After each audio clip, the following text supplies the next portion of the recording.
जय हिंद साथियों, आप सभी का स्वागत है समर्पण संस्थान नोहर के यूट्यूब चैनल पर। आज की इस क्लास में हम पढ़ते हैं कुछ मैथ के कॉन्सेप्ट, उनके ऊपर अच्छे सवाल। स्टार्ट करने से पहले मैं सभी साथियों को बता देता हूं कि जिस बच्चे ने +2 क्लियर कर ली है अपनी, उनके लिए एसएससी जीडी में अच्छी वैकेंसी आ रखी और रेलवे में भी वैकेंसी आ रखी। जो कोई साथी हमसे ऑफलाइन जुड़ना चाहते हैं, बैच ज्वाइन करना चाहते हैं, तो ज़रूर संपर्क करें। जो किसी कारणवश नहीं कर पाएंगे ऑफलाइन बैच ज्वाइन, तो वो यहाँ पर यूट्यूब चैनल से जुड़े रहिए। आपको अच्छे से अच्छा डाटा प्रोवाइड किया जाएगा। आप अपने सुझाव लिखते रहिए। स्टैटिक जीके के वीडियो ज़रूर देखा करिए। इन दोनों वैकेंसियों में इसका वेटेज अच्छा रहेगा और मैथ पर अच्छी कमांड करनी ज़रूरी है। ठीक है, तो आज की हम क्लास में स्टार्ट करते हैं कुछ मैथ के कॉन्सेप्ट, बड़ी बातें। सबसे पहले हम उठाते हैं एक अच्छा शानदार सवाल जिससे शुरुआत करते हैं। कई बार सवाल में पूछ लिया जाता है, संख्या पद्धति ही से ही बात करें हम, कि संख्या पद्धति में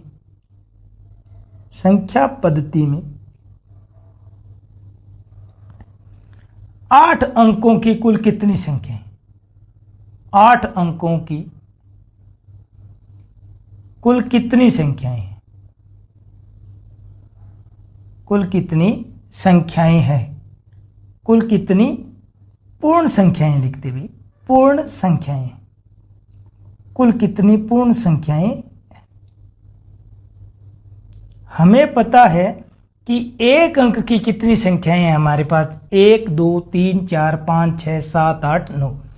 तो हम यहां पर चर्चा करें इस सवाल को समझने के लिए। तो एक अंक की बात करें तो कुल संख्याएं हमारे पास कितनी है? कुल संख्या देखो, हमारे पास पॉसिबल नहीं है कि 8 अंकों की संख्याएं ज्ञात की जा सके हमसे, या टोटल किया जा सके। कुल पूछा है उसने। हम जानते हैं एक अंक की कितनी संख्याएं हमारे पास, 9 संख्याएं होती है, 1 से लेकर 9 तक। ऐसे हमें 2 अंक की संख्या पूछे तो सबसे छोटी 2 अंक की संख्या क्या होती है? आपकी 10 होती है। और सबसे बड़ी संख्या क्या होती है? 99 होती है। तो ये संख्याएं काउंट कर सकते हैं हम कि 10 11 12 यूं करके 99 तक आप काउंट कर लो, या 99 - के 9 आपके पास 90 रह जाती है।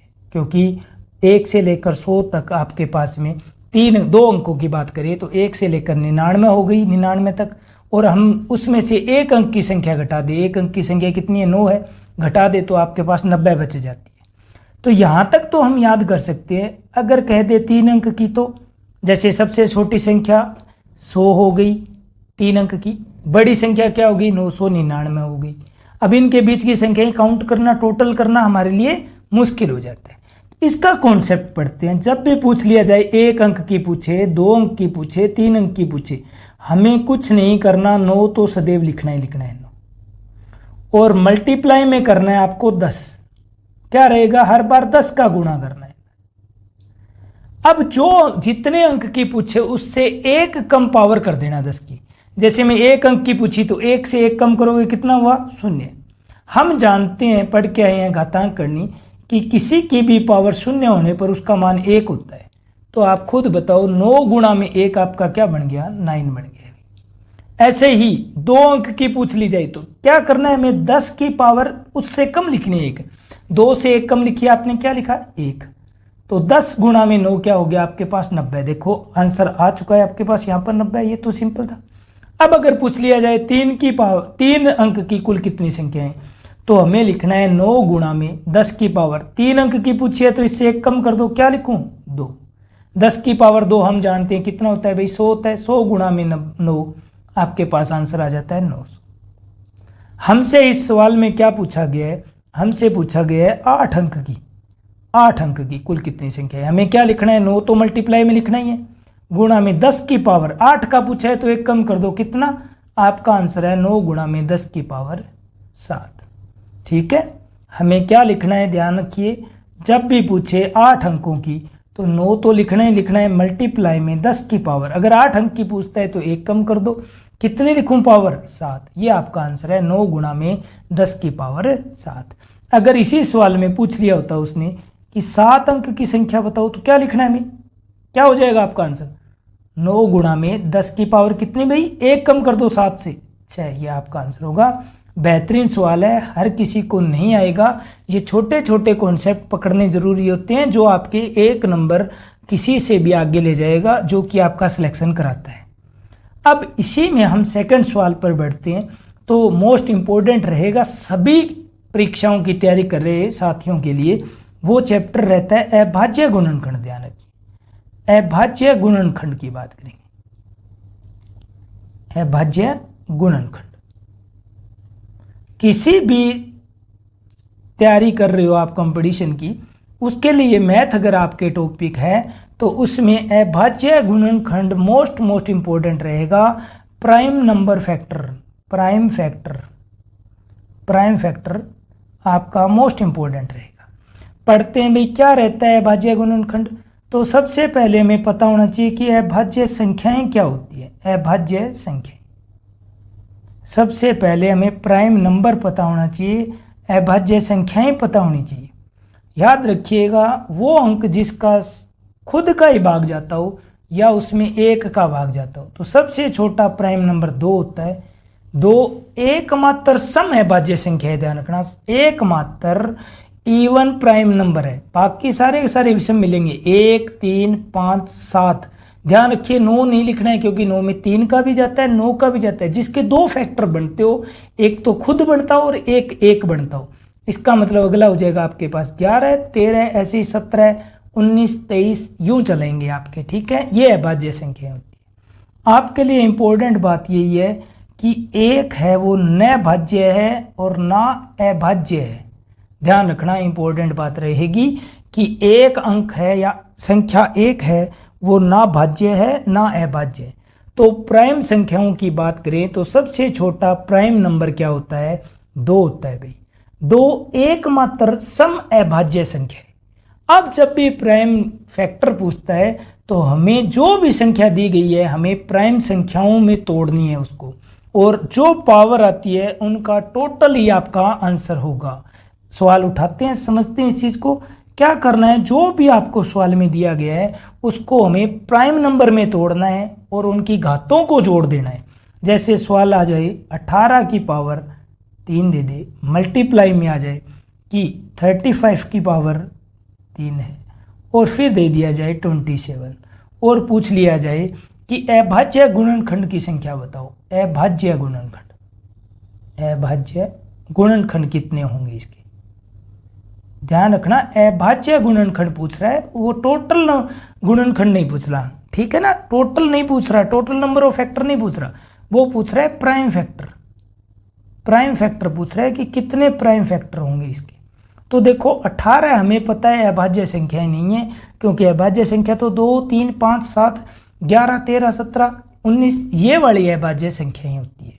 तो हम 18 को तोड़ेंगे। 18 को हम लिख सकते हैं 2 गुणा में 9 लिख सकते हैं, तो 9 को लिखा जा सकता है 3 की पावर 2। अब देखो 2 भी अभाज्य संख्या है और 3 भी अभाज्य संख्या, टूट गई। ऐसे ही हम 35 को लिखेंगे तो क्या लिख सकते हो आप? 5 गुणा में 7 लिखा जा सकता है, और इसकी पावर हमारे पास कितनी है? 3 है। 27 को क्या लिखा जा सकता है? 3 की पावर 3 लिखा जा सकता है। घातांक के नियम हम पीछे टॉपिक पढ़ चुके हैं, उस पर MCQ भी कर चुके हैं। तो वहाँ से ही हमने, जिस किसी भी साथी जो अभी वीडियो देख रहा है तो वो पुराने वीडियो देख सकता है ताकि कॉन्सेप्ट क्लियर रहे। तो वहाँ से हम नियम लगाते हैं, तो हमारे पास आया 2 की पावर 3। ऐसे ही 3 की पावर 2 गुणा में 3 क्या हो जाएगा? 6 हो जाएगा। गुणा में 5 की पावर 3 और गुणा में 7 की पावर 3। ऐसे ही है 3 की पावर 3।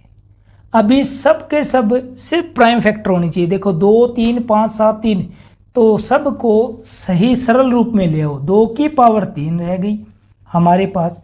आगे हम बढ़े तो हमारे पास आया 3 की पावर, देखिए कितनी हुई? 3 और 6 9। आधार सेम हो, बीच में गुणा का निशान हो तो घातें जुड़ जाती है भाई। ऐसे ही देखा जाए तो 5 की पावर 3 और मल्टीप्लाई में 7 की पावर 3। देखो सारे के सारे सरलतम आ गई, 2, 3, 5, 7।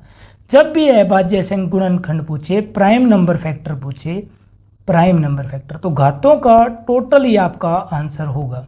क्या होगा? घातों का टोटल ही आपका आंसर होगा। ध्यान रखना। तो हमारे पास देखिए घात कितनी है? 2 की पावर 3।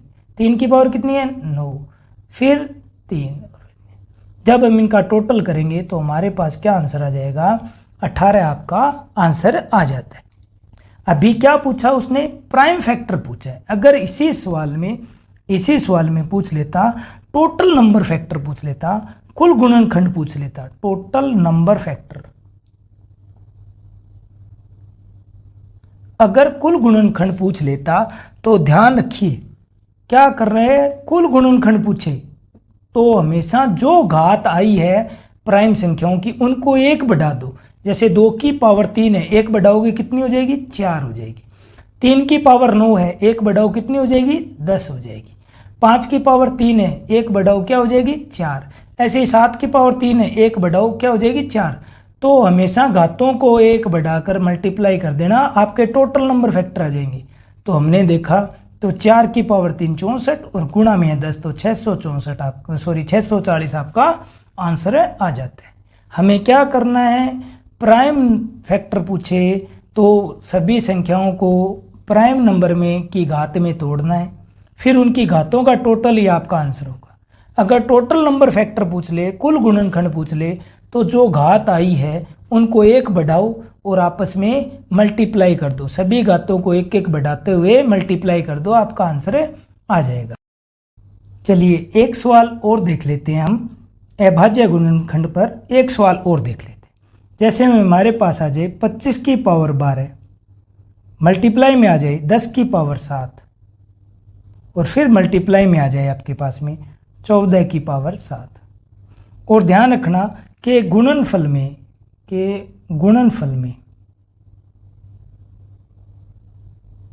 क्या पूछ रहा है उस पर ध्यान देना है। क्या टोटल नंबर फैक्टर पूछ रहा है या प्राइम फैक्टर। तो हमने देखा है कि गुणनखंड में अभाज्य गुणनखंडों की संख्या पूछी उसने। क्या पूछा है, अभाज्य गुणनखंडों की संख्या। अभाज्य गुणनखंडों की संख्या बताओ, गुणनखंडों की संख्या। हमें क्या करना है, हम पढ़ के आ चुके हैं कि हमें साधारण या अभाज्य संख्याओं में तोड़ना है। 25 अभाज्य संख्या नहीं होता है, हमने 25 को लिख दिया 5 की पावर 2। बाहर कितनी है, 12 इसकी घात है। ऐसे ही 10 को तोड़ेंगे अभाज्य संख्याओं में, क्या लिखा जा सकता है, 2 गुणा में 5 लिखा जा सकता है 7 पावर। 14 को लिखा जाए तो क्या होता है, 2 गुणा में 7। देखो 2 और 7 दोनों ही अभाज्य संख्या है, तोड़ लिया। अब घातांक करने का नियम लगता है तो एक ही पावर m और बाहर n हो तो घातों का क्या हो जाता है, गुणा हो जाता है। तो 5 की पावर यहाँ से 24 बन गया।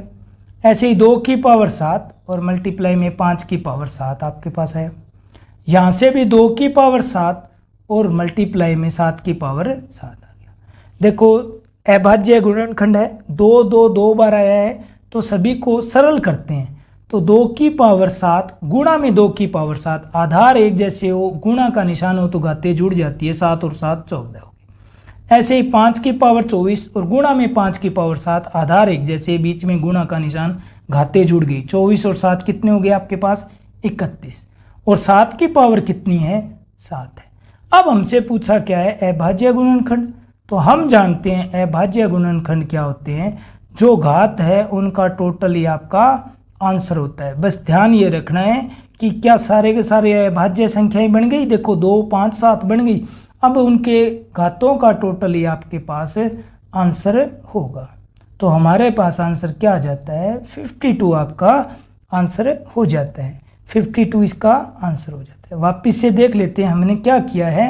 हमने देखो 25 को लिखा है 5 की पावर 2, 10 को लिखा है 2 गुणा में 5 या 5 गुणा में 2 और इसकी पावर कितनी है, देखिए 7 है ही। 14 को लिखा 2 गुणा में 7।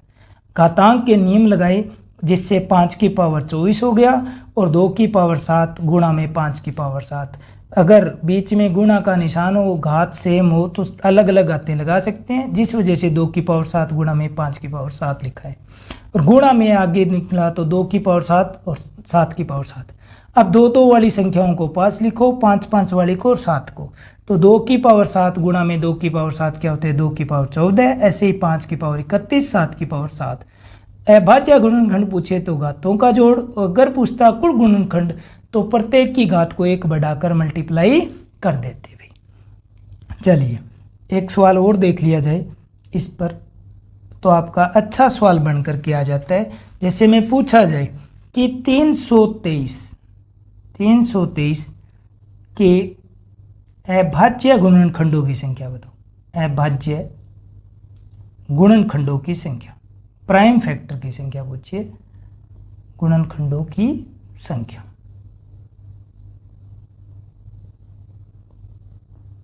हमें पता होना चाहिए भाई कि 323 किन दो संख्याओं में तोड़ा जाए कि जो प्राइम संख्या है, जो क्या हो, प्राइम नंबर हो, अभाज्य संख्या हो। तो हम जानते हैं कि 323 क्या होता है, 17 और 19 का मल्टीप्लाई होता है। 17 और 19 का, 17 भी प्राइम नंबर है और 19 भी प्राइम नंबर है। अब देखना है गुणनखंडों की संख्या क्या होती है, उनके घातों का योग होता है। देखो 17 है तो लिख सकते हो 17 की पावर 1, ऐसे 19 को 19 की पावर 1 लिखा जा सकता है। तो हमारे अभाज्य गुणनखंडों की संख्या क्या होगी, इनकी घातों का टोटल ही होता है। तो 1 और 1 क्या हो गया आपके पास है 2, आपका आंसर आ गया भाई। ठीक है, तो ये है अभाज्य गुणनखंड और कुल गुणनखंड का कॉन्सेप्ट। इस पर हम नेक्स्ट क्लास में अच्छे एमसीक्यू लेकर के आ जाएंगे। अभी हम आगे बढ़ते हैं, सेकंड जो कॉन्सेप्ट की कोई चीज़ पढ़ते हैं उसके बारे में चले हम, तो क्या रहेगी वो देखते हैं। देखो एक अच्छा सा कॉन्सेप्ट की चीज़ बताता हूँ मैं आपको। सवाल जैसे में आए, आपके पास में एक सवाल आ जाता है कि 7 7 8 और फिर 7 7 8 है, 3 अंक की संख्या लिखी है और दोबारा वही 3 अंक किया जाए तो सदैव ध्यान रखना वो किस किस से डिवाइड हो सकती है। ये अच्छा सवाल बनता है। ऐसे ही जैसे में 9 9 और 9 और फिर लिखे 9 9 9, जैसे 3 अंक है स्टार्टिंग के वैसे ही रिपीट हो जाए वापस। जैसे में 7 7 7 क्या आएगा 7 7 7, या लिख दिया जाए 285, दोबारा से क्या जाए 285 आ जाए। तो 6 अंक की संख्या होनी चाहिए और पहले 3 डिजिट ही वापस से आगे तीनों वैसे के वैसे आ जाए। इसका मतलब क्या पढ़े, पहला x है, दूसरा y है, तीसरा z है। तो यही आपके चौथे, पांचवें और छठे हो। तो याद रखना इनका सॉल्यूशन क्या होता है वो पढ़ते हैं हम। तो इसको हम क्या लिखेंगे, जब भी देखोगे ना 1001 का मल्टीप्लाई होगी कोई न कोई संख्या 778, पहली वाली इसका मल्टीप्लाई है। ऐसे ही हम इसको लिखें तो ये आपके पास क्या होगा 1001 मल्टीप्लाई में क्या होगा 777 रहेगा। तो हमें कुछ नहीं करना, बस ये ध्यान रखना है कि इसको क्या लिख सकते हैं फिर 1001 मल्टीप्लाई वाई में x y और z। तो ये संख्या हमेशा किस से डिवाइड होगी, ये हमेशा ध्यान रखिए, हमेशा आपके पास साथ जो संख्या गुणा में ना उसी से डिवाइड होगी। इसका मतलब किससे होगी, हमेशा किसका भाग जाएगा 1001 का जाएगा। अगर ये ऑप्शन में नहीं है तो 1001 में किस किस के भाग जा सकते हैं, तो ध्यान रखिए 7 का भी जाता है, 11 का भी जाता है और 13 से भी। तो ये ऐसी संख्याएं हमेशा ध्यान रखिए 7, 11 और 13 से डिवाइड होगी। कौन सी, जिनके प्रथम 3 अंक वापस से ही रिपीट होते हैं, आगे 6 अंक की संख्या बनाते हैं, तो वो सदैव ही 7, 11, 13 से डिवाइड होगी या 1001 से डिवाइड होगी। ये शानदार नियम रहेगा। सवाल देखें हम कि क्वेश्चन पूछ भी लिया जाए, जैसे में कह दे कि 965 965 निम्न में से किससे विभाजित है, निम्न में से किससे पूर्णतः विभाजित है, पूर्णतः विभाजित है। तो जिसको पता होगा कॉन्सेप्ट वो तो 1 सेकंड में टिक कर लेगा, वरना हमें वापस से बार बार ये चीज़ें क्या होती है कि सभी ऑप्शन से भाग दे करके देखेगा, जो कि गलत बात रहेगी। तो याद रखना 7, 11 व 13 सभी से। अब हमारा उत्तर क्या हो जाएगा, ना 7, 11 ना 13, इसका मतलब 7, 11 व 13 से या सभी से ध्यान रखना विभाजित होगी। तो आपका आंसर हो जाएगा डी, 7, 11 व 13 से। ओनली 7 से नहीं बोल सकते, ओनली 11 से नहीं, ओनली 13 से नहीं, इसका मतलब 7, 11 व 13 तीनों से ही होती है भाई। तो यूँ लिखा हुआ आ सकता है 7, 11 व 13, या लिखा हुआ आ सकता है उपरोक्त सभी, उपरोक्त सभी। तो याद रखिए उपरोक्त सभी आपका आंसर हो जाएगा, या ऑप्शन में जो इन तीनों में से हो वो आपका आंसर रहेगा। तो 965 965 7, 11 व 13 तीनों से विभाजित होती है, तो उपरोक्त सभी आपका आंसर रहेगा। ऐसे ही हम एक आगे और कॉन्सेप्ट पर चले आगे कि डिवाइड का ही चल रहा है। एक अच्छा सवाल उठा लेते हैं यहाँ से ही। देखिए मैं सवाल दे देता हूँ, जैसे में 17 की पावर दे दे 11 और प्लस में दे दे 18 की पावर 11, किससे विभाजित होगा पूछ लिया जाता है। किससे पूर्णतः विभाजित होगा ये आपसे पूछ लिया जाए, तो याद रखने ये मैं 3-4 नियम लिखाता हूँ, उनसे ही आपके क्वेश्चन बनेंगे। 11 घात मेरे को बताइए सम है क्या विषम है। हम जानते हैं 1, 3, 5, 7 ओड नंबर होते हैं या विषम संख्याएं होती हैं। तो इसका उत्तर हमेशा ही ध्यान रखना है कि अगर आ जाए a की पावर n और प्लस में हो b की पावर n, और जहाँ पर n बराबर में क्या हो, ओड हो या विषम अंक हो, विषम अंक, तो सदैव ही इसका आंसर क्या होगा आपका a प्लस बी आपका आंसर होगा। तो a प्लस बी से भाग जाएगा, भाग जाएगा। मोस्ट इंपॉर्टेंट है, मैं 4 बातें आपको बताता हूँ जिसमें से 3 ही याद रखनी है। पहली बात यही है कि किसी की भी पावर विषम संख्या, बीच में प्लस का निशान होना चाहिए, ध्यान रखना, और प्लस में अगली कोई संख्या की पावर भी वही है, पावर एक जैसी होनी चाहिए, विषम विषम, तो हमेशा a प्लस बी से भाग जाएगा। इसका मतलब इसका आंसर क्या हो गया 17 प्लस के 18, इसका मतलब किससे 35 से पूर्णतः विभाजित होगी, ये आपका आंसर हो जाता है। ऐसे ही इसी पर सवाल का लेवल आगे बढ़ाएं तो क्या होता है, दूसरा टाइप जब सवाल पढ़ते हैं तो वो है दूसरा कि a की पावर n और माइनस में है b की पावर n, और जहाँ पर n क्या है, इस बार भी ओड है, विषम है, ओड है, विषम संख्या भी, तो ये किससे डिवाइड होगी सदैव ही, ये होगी आपकी a माइनस बी से, a माइनस बी से डिवाइड होगी, पूर्णतः विभाजित होगी। सवाल जैसे में इस पर एग्जाम्पल में पढ़े बन जाता है कि 47 की पावर दे दे वो कि 45 है, और माइनस में दे दे आपके पास में 25 की पावर 45, और पूछ लिया जाए किससे डिवाइड होगा, तो हमें पता होना चाहिए आपका आंसर क्या होगा 47 माइनस के 25 आपका आंसर हो जाएगा। इसका मतलब कितना आपका 22 आपका आंसर होगा। ये संख्या सदैव ही 22 से डिवाइड होगी। सबसे पहले हमने क्या पढ़ा है, प्लस वाला। दोनों ही केस में क्या है, n जो घात है वो विषम संख्या है। विषम संख्या होने पर जो बीच का है वही उत्तर रहेगा। अगर प्लस है तो प्लस में लिख देना उत्तर, और माइनस है तो माइनस में। कैसे, a प्लस बी हो जाएगा अगर प्लस में है तो, और अगर माइनस है तो क्या हो जाएगा, a माइनस बी हो जाएगा।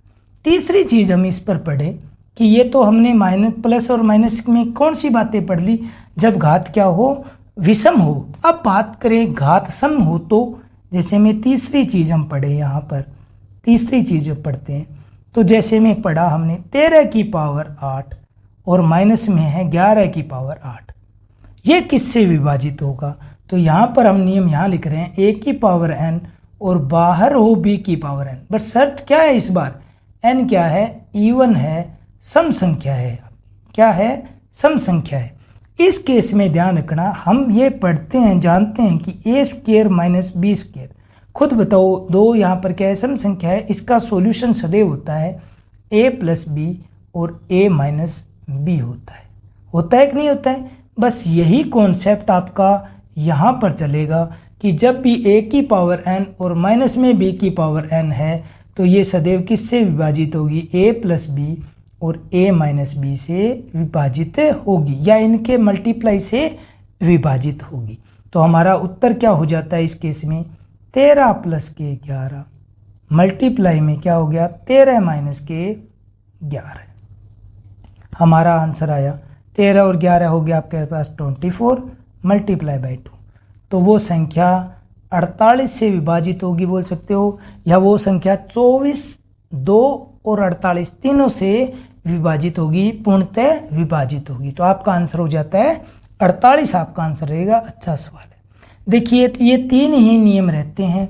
अब ये नहीं नियम कभी भी बनता, ध्यान रखना, ये नियम होता ही नहीं है कि आप पढ़ोगे सर आपने माइनस वाला पढ़ा दिया तो आप ये भी बताओ कि अब n सम हो, तो ध्यान रखना अब n सम हो तो साधारण ही सोल्व किया जाएगा। जैसे मैं कह दूं मैं कि 9 की पावर 2 और दे दूं 5 की पावर 2, तो कभी भी आपका आंसर 9 + 5 मत कर देना, ये गलत हो जाएगा।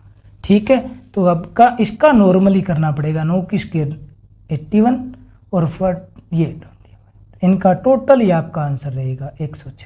तो ये वाला जब शॉर्टकट लगता ही नहीं है तो इस पर सवाल बनेगा नहीं। आपके पास ये 3 ही महत्वपूर्ण रहेंगे।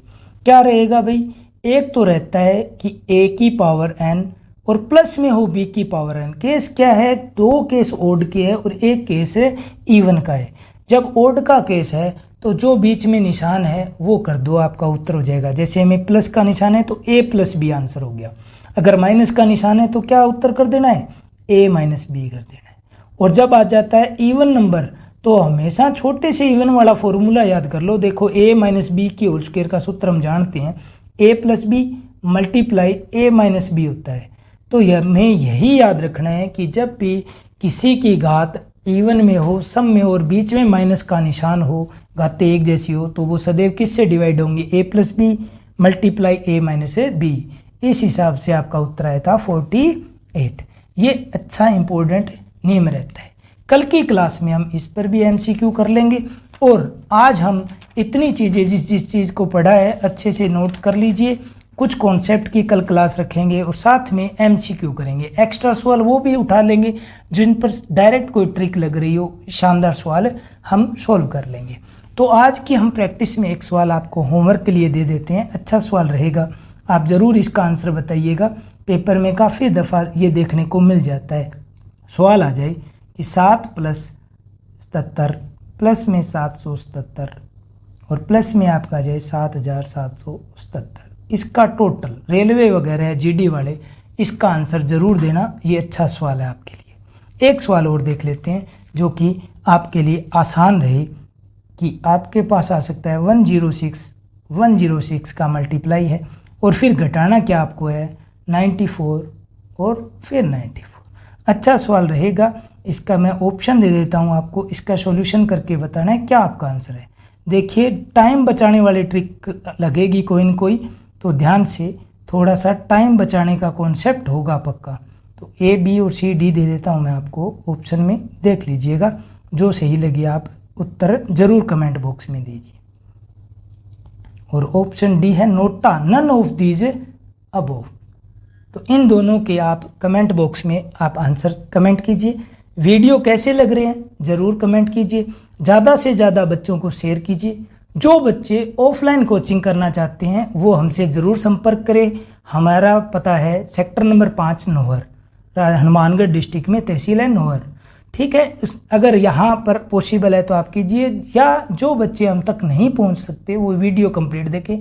SSC GD रेलवे और CET वाले ध्यान रखिए, आपके लिए ही वीडियो डाले जा रहे हैं। स्टैटिक GK के, मैथ के और साइंस के, ये ज़रूर देखिए। राजस्थान GK के भी वीडियो, कल्चर के मैंने 3-4 डाले हैं, वो भी आप कंप्लीट देखिए। आप अपने सुझाव ज़रूर दीजिए, मन लगाकर तैयारी कीजिए।